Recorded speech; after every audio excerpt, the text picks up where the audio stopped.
Assalamu alaikum, dear students. This is the lecture of gross anatomy for first professional MBBS students. Last time we discussed the anatomy of the thigh, the deep fascia of the thigh, the cutaneous nerve supply of the thigh, and the intramuscular septa makes three compartments in the thigh, and we have also discussed the interior compartment of the thigh. Today's theme is to discuss the medial and the posterior compartment of the thigh. I am Dr. Karimullah, demonstrator, anatomy department, GKMC Swabi. The medial compartment of the thigh is also called the adductor compartment, and it is present in between the posterior intramuscular septum and the medial intramuscular septum. The muscles of this particular compartment are the gracilis, the pectineus muscle, the adductor longus, the adductor brevis, and the adductor magnus. There are two heads of the adductor magnus, the adductor part and the hamstring part. The nerve supply of this particular compartment is the obturator nerve, and the vertical head of the adductor magnus, which is the hamstring part, is supplied by the sciatic nerve. The blood supply of the adductor compartment is from the obturator artery and from the medial femoral circumflex artery. Students, please remember, sometimes we will use the word femoral and sometimes we will use the word thigh. The thigh region or the femoral region, these are one and the same thing. Now the muscles one by one. The gracilis muscle, it arises from the inferior pubic ramus and the ischial ramus.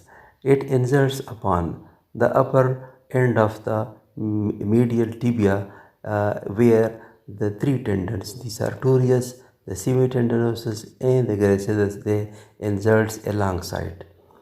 Its nerve supply is obturator and the blood supply is from the obturator and the medial circumflex femoral artery, and its action is hip adduction and knee flexion. Now the pectineus muscle, it arises from the pectineal line of the pubic bone and the ramus of the pubis. It inserts below the lesser trochanter on the posterior aspect, and its nerve supply is from the femoral nerve. The blood supply is from the medial femoral circumflex artery and the obturator artery. Its action is it is a hip adductor and flexor. The adductor longus muscle, it arises from the body of the pubic bone and inserts upon the posterior aspect of the shaft of the femur bone. The nerve supply is from the obturator nerve and its action is adduction of the hip and its lateral rotation. The adductor brevis muscle, it arises from the inferior pubic ramus and inserts upon the proximal linea aspera, a ridge-like structure upon the posterior aspect of the shaft of the femur bone. Its action is hip adduction and flexion of thigh at the hip joint. The adductor magnus muscle arises from the ischiopubicus ramus and the ischial tuberosity, and it has a broad insertion. That is, it insert upon the gluteal tuberosity, the linea aspera, the proximal supracondylar line, and downward upon the adductor tubercle. Along the adductor tubercle, if you concentrate upon the diagram, you will see the adductor hiatus, and above along the entire insertion point you can see small slit like openings, and these openings are for the perforating branches of the deep artery of the thigh, and its nerve supply is the obturator and the sciatic nerve. The blood supply is the obturator artery and its action is adduction of the hip joint. Now, some clinical aspects of the adductor muscles.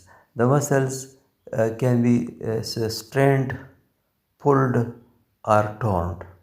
And at the terminology, the groin strain is used for the pulling or the tear of the adductor muscles. These usually occur near the proximal attachment of the adductor muscles. The cause may be extreme stretching in the sports. The management of adductor muscle injury. RICE protocol is used for any muscle strain or injury. RICE means the rest, provide rest to the area, apply ice and compress the area and elevate the area. Pes encerenus or goose feet. The pes bursatus is a chronic inflammatory condition of the medial knee. There used to be pain and weakness. The site is the common insertion point of the sartorius gracilis and semitendinosus muscle. The cause is the overuse and it also occurs in the prayers. All the three tendons you can see in the diagram, they insert upon the upper medial aspect of the tibia bone. There lies a bursa in between the tendons and the bone in order to avoid friction of the tendons and to avoid rupture of the tendons with due time. Sometimes bursitis can occur in this area due to overuse and in players, and this results in pain and weakness of the area. The posterior or the hamstring compartment of the thigh region. It lies in between the posterior intramuscular septum and the lateral intramuscular septum. In a nutshell, the posterior compartment of the thigh or the hamstring, the features are these are hip extensors, knee flexors, arise from the ischial tuberosity, nerve supply is the branches of the sciatic nerve, that is the tibial and the common peroneal nerve. Their blood supply is from the perforating branches of the femoral artery. These muscles are the biceps femoris, the semitendinosus, the semimembranosus, and the hamstring part of the adductor magnus muscles. The biceps femoris, it arises by two heads, the long head and the short head. The long head arises from the ischial tuberosity, inserts upon the head of the fibula, and its nerve supplies from the tibial part of the sciatic nerve. The blood supplies the perforating branches of the profunda femoris artery. The action is hip extension and knee flexion. The biceps femoris short head. It arises from lateral shaft of the femur, inserts upon the head of the fibula, and its nerve supplies from the common peroneal or the fibular part of the sciatic nerve. The blood supply is from the perforating branches of the profunda femoris artery. Its action is the knee flexion. It does not have any effect upon the hip because it does not arise from the pelvic bone and does not cross the hip joint. It arises from the lateral shaft of the femur and it crosses only the knee joint and inserts upon the fibula. That is why it is the knee flexor. The semitendinosus muscle. It arises from the ischial tuberosity, inserts upon the medial shaft of the tibia along the gracilis and the sartorius muscle tendons, makes the pes encerenus. The nerve supply is the tibial nerve and the blood supplies from the perforating branches of the profunda femoris artery. The action is hip extension and knee flexion. The semimembranosus muscle. It arises from the ischial tuberosity, inserts upon the posterior surface of the medial tibial condyle. Its nerve supply is the tibial part of the sciatic nerve, and its blood supply is by the perforating branches of the profunda femoris artery. Its action is hip extension and knee flexion. The hamstring part of the adductor magnus muscle.